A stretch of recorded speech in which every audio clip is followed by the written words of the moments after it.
Hey there, Parser here, back with another Space Engineers ship review. Before I get into the video, don't forget to like, subscribe, comment. It really helps the channel and I love reading the comments. Furthermore, we have a Discord in the description which you'll be able to join. We've got 22 people in there now, if I count that correctly. Yeah, love to see you there, and we'll get on with the video. Today I'm looking at the Valiant Mark II class Battlestar. This was built by a member of our community, Praetor Pack 2, and he's done a stellar job on this ship, I will say. Here is the hangar bay of the ship. It's pretty sizable, and it's got the name on there. It's called the Tyrios, I believe. Hope I pronounced that right. He did show me the ship before, and tell me how to say that, so I hope I got that right. If not, my bad. Anywho, first off, we've got the sort of nose of the ship here, and that's just got the faction name there, or the faction, what's it called? 3 letters, I forget, initials, I guess. So that's there. You can always change that though for your own factions, so keep that in mind. Here we have a little detailed sort of well, we've got weapons here, but I guess this could also be looked at like as like a communication array of some kind or something. We've got the camera here, so and a little flashing light. As well as that, we've got these little pylons at the front here, which I'm sure serve some purpose in the Battlestar universe. I myself haven't watched that series or any of the movies from there, so sorry about that. But yeah, I just review ships. Anywho. I'll show you the back now. So it's got 4 nacelles, 4 engines, and it's got these little cool little light up panels which have orange on them, and they sort of look like a engines sort of thing there. As well as that, we've got 2 little antennas back here for tracking the ship and communications and stuff like that. As well as that, we've got the little iron beams here to add some sort of detail to it, which is cool. And we've also got reverse thrusters as well, as you can see there. Sorry if the camera's a bit jittery. Normally I fly around with the player model, but I thought I'd just use the spectator camera. But yeah, sorry for that. At the bottom here we have the faction initials again, once more. And we've also got a pretty cool little, I guess you'd call it, very subtle indent here, which sort of adds a bit of detail. I like how he's done that. And we've also got some turrets at the bottom here and a little connector which you can connect a little ship to, as well as some upward thrust. Now I'm not sure if the thrusters there would cause thruster damage to the ship that's parked there, but I'm sure it doesn't, so yeah, anywho. At the bottom here you'll also see on the little ridges there we've got the camo skin, and that repeats at the top side as well. As you can see, that adds a bit more detail to it as well. And as well as that, he's also added some little armor panels here to sort of accentuate that detail. And another detail I really like on the outside here is the use of the beam blocks to have like a sort of spine going down the ship. As well as that, he's used the catwalks from the industrial or sci-fi packs, I believe. Not too sure on that one, but yeah, by the way, I will just say now, you do need DLC, as do you for most of the ships found on the Space Engineers Workshop, so just keep that in mind. If you don't have the DLC, it's likely the ship will spawn in bits and pieces. Anywho, I'll get on with the interior tour now. So we've got a catwalk on either side of the bottom here, if you just look over there. Oops, sorry, my bad. I don't know if you can see that catwalk over there, but that's on either side here. And that is level to the ground, so you should be able to walk up here if you've landed on like a planet or something like that, because this is the lowest point there, so that's always very convenient. Through here, if you just come up these stairs, you'll see that we have a little hangar door here, and just so you didn't get confused there, you can see where I am now. That's just on the side of the hangar bay there. Moving into the ship, we've got a little airlock using the, again, not too sure, I don't know if this is industrial or frostbite, but we've got these fancy doors there. DLC, yeah, we'll just say it's DLC. Here we have the locker room where you've got some stuff you can put your stuff on, put your suits there and stuff. And here we have a cargo container, so you can just quickly grab some materials and head on back out. Now there is no air vent system in here, I don't believe, so just keep that in mind. If you do open both doors, you will vent the ship's O2 supply. Not the best of things to do, but yeah, just keep that in mind. Moving straight on, I think this leads to the navigation room, which is here. No, that's the toilet. Never mind. He did give me a tour. Oh, here we go. Here. So this is the nav room. So you can see they've used the projector blocks, the little ones, the hologram tables, to sort of have like a nav screen, and that's very cool, I think. And we've got like a window here, which I can only assume is meant to be another one of these. But yeah, that's there. Yes. So here across from there, we have the sort of main bridge room, and this is pretty cool. We've got a little sort of, this is meant to be like a map, he explained to me, so you can't really have like a dynamic one in Space Engineers, unfortunately, so I have to use a bit of imaginations there. Here we have a custom turret controller that exists, and that controls the room, I think. Not too sure on there, but as well as that, we've got a cargo container here, so you can access some stuff from the bridge. Here we have the sort of main kind of like flight seat. As you can see, it's got buttons applied to the different numbers here, so you can control cameras, turrets, more turrets, some other cameras, connectors, and we've got control 2. You can see we've got the batteries and the power supply, some more cameras, and it's just control 1 and 2 there, so that's pretty cool. As well as that, we've got a pretty cool radar system which actually works. If I were to place another ship outside of this ship, you would see there's a little blue square there, which I haven't, but that can be up to you guys to do. It's a pretty cool system. Here we have a seat for a turret, and we've got that on either side. I forget what this was for. I believe this is an officer seat, he explained, and so is that. As you can see, oh, this is navigation, sorry. You can see it's got the radar thing there. Here we've just got another little table to look at the table here, to the hologram table, my bad. And here's like the main captain's chair, so you can see you can just control sort of hangar doors and that, and I guess you can direct ships to go in and out, but that's there. As well as that, we've got another radar system up here, and on this side as well. Furthermore, we have the programmable blocks, or the script blocks, I believe, and that just has some little scripts running, and he explained that these are like the engineer seats there, so you've got that there, as well as some weapon racks.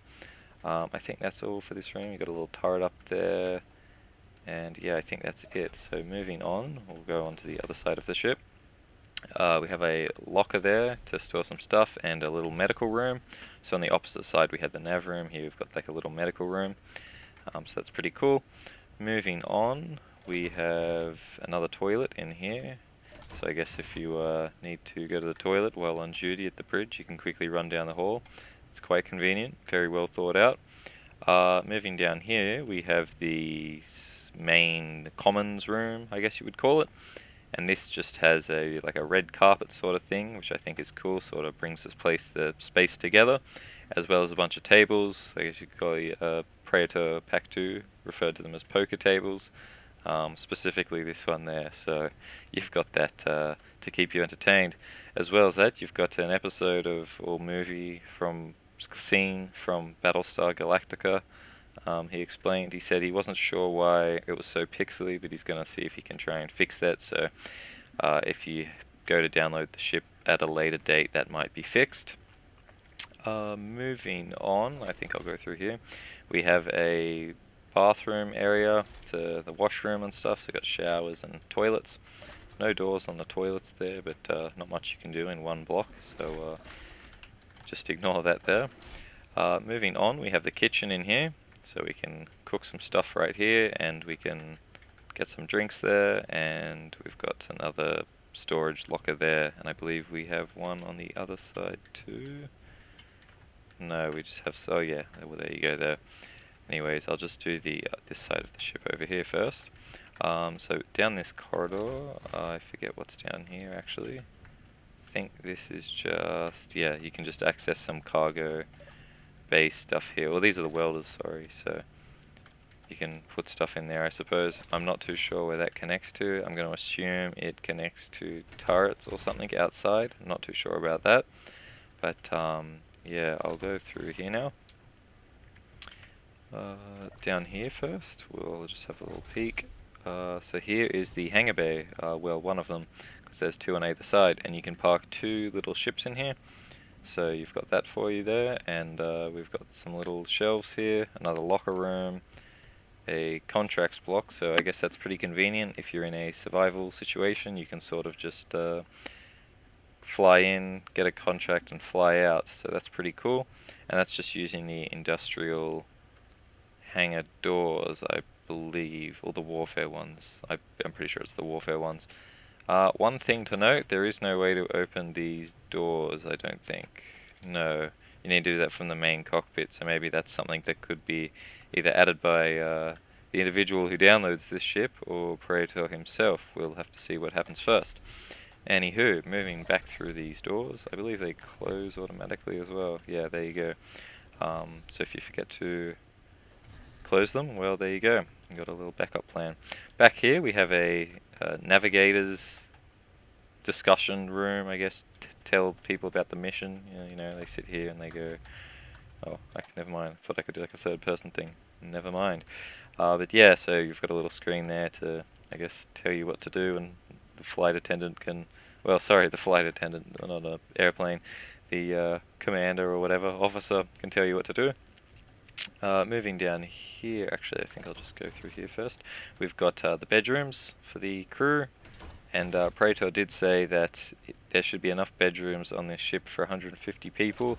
Not that that would ever be needed in Space Engineers, as it is a pretty laggy game and has very small server capacity, but hey, doesn't hurt to have. You never know, that update's probably inbound for the 1000 player counts. Praetor will be laughing when that happens, I'm sure. But here we have the reactor room, and this just uses the warfare reactors in a sort of spire-like design, I guess. So that's pretty cool. And here we've just got another little control seat, which doesn't have any buttons attached to it, and we've got a little hologram table, sorry, and some other little engineer stations there. And this is also where all the programmable blocks are stored. I believe, yeah, you got the auto doors there and the whips turret radar. Moving up here, or down there, sorry, if you can just see that, we've got a little table sort of meeting area. That doesn't really have much purpose, but it exists, doesn't hurt to have. Moving along through here, we'll find what I think is the thruster room. That's right. Oh, I've just vented the ship's O2. Wonderful. Okay, well here we got the thrusters here, so you can. Alright. Okay, so there's the welders from before, I think. So I guess they do repair some of the thrusters.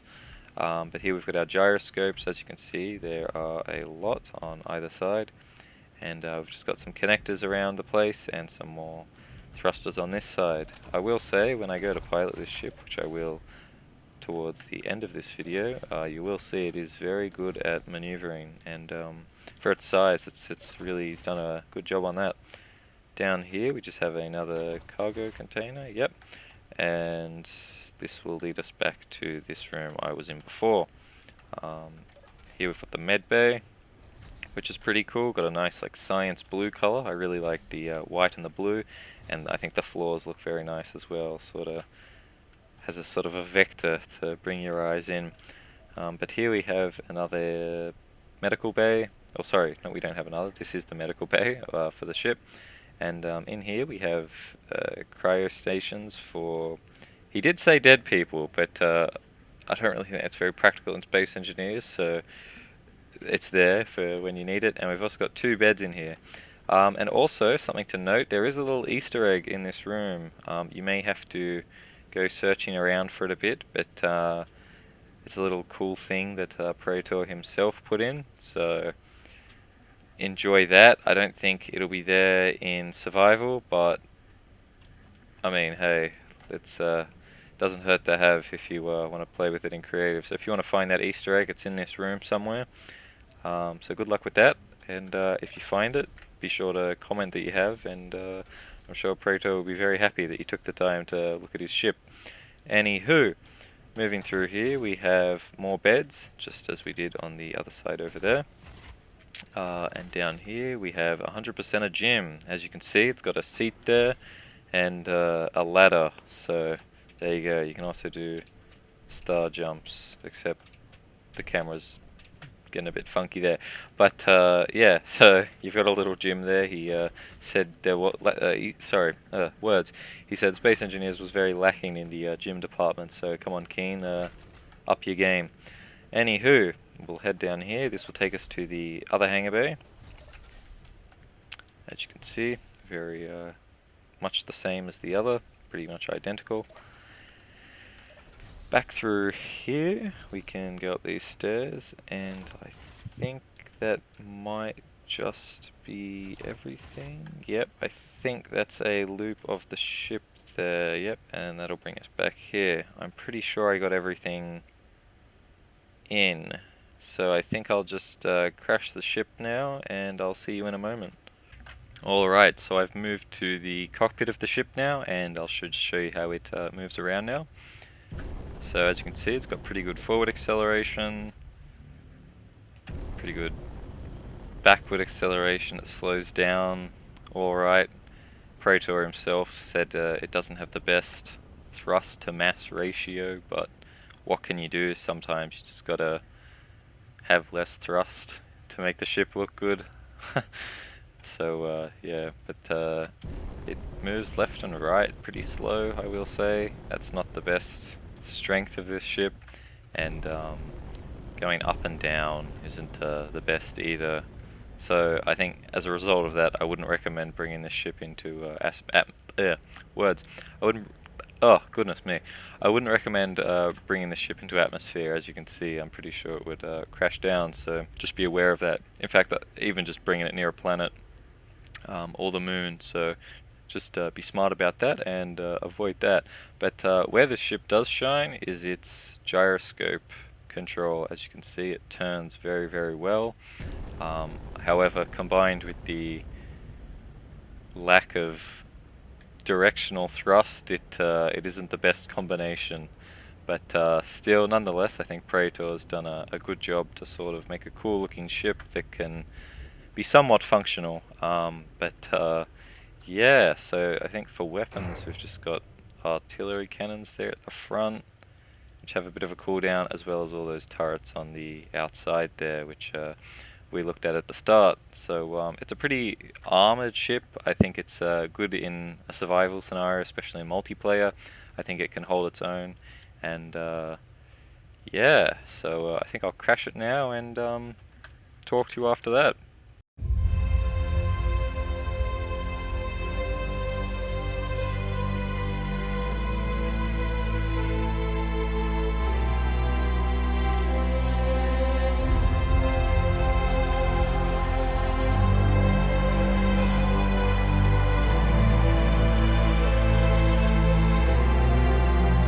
Okay, I've just realised I think block damage might be off, but still a good crash, I guess. In some regards, it bounced and then landed pretty well. So I guess it's got that going for it. Nice. Well, see you later.